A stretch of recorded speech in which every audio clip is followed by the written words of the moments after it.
l'arraisonnement des navires qui ont pour mission de tenter d'apporter de l'aide humanitaire à Gaza a fait l'objet de nombreux commentaires.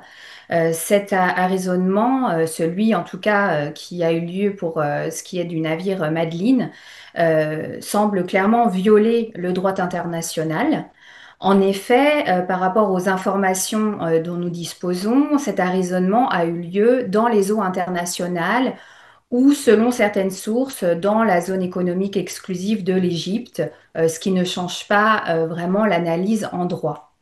Il y a deux façons d'envisager cette question d'un point de vue juridique. Du point de vue du droit de la paix, on doit d'abord se référer au droit applicable aux espaces maritimes. Les États exercent une souveraineté sur la mer territoriale, puis certains droits souverains jusqu'à une certaine distance. En tout état de cause, c'est la liberté de navigation qui prévaut dans les eaux internationales et aussi dans les zones économiques exclusives. Donc seul l'État du pavillon, en l'occurrence pour ce qui est du navire Madeleine, c'était un pavillon de l'État britannique, seul l'État du pavillon a juridiction exclusive sur le navire.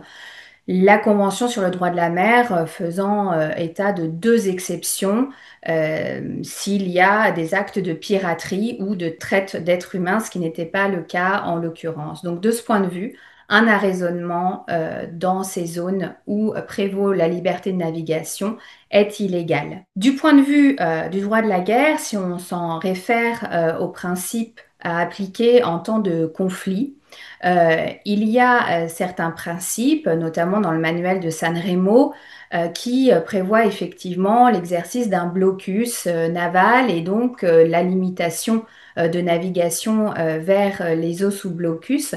Néanmoins, ce type d'action ne peut être considéré comme légal qu'en respect de la proportionnalité des mesures et surtout, comme ça a été rappelé par de nombreuses résolutions et aussi par la Cour internationale de justice, sans priver les populations de l'accès à l'alimentation et à la famine. L'occupation de ce point de vue israélienne des eaux bordant Gaza a été à de nombreuses reprises jugée illégale au regard du droit international pour les raisons que je viens d'évoquer. La situation géopolitique, la situation de la société internationale, en particulier au Moyen-Orient, pose de nombreuses questions actuellement au regard du droit international. On sait les violations de ce droit récurrentes.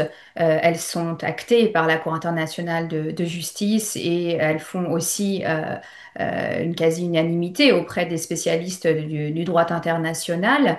Elles pourraient évoluer du fait de la récente multiplication des reconnaissances de la Palestine, notamment de la part de l'État français. Euh, En droit international, un État existe parce qu'il a une population, un gouvernement et un territoire, mais la reconnaissance lui permet de rendre effective cette existence et de mener des relations diplomatiques. Dans le cas de la Palestine, ces reconnaissances ont un poids politique, mais juridiquement, il est difficile d'en tirer des évolutions marquantes. Tout dépendra du comportement des acteurs.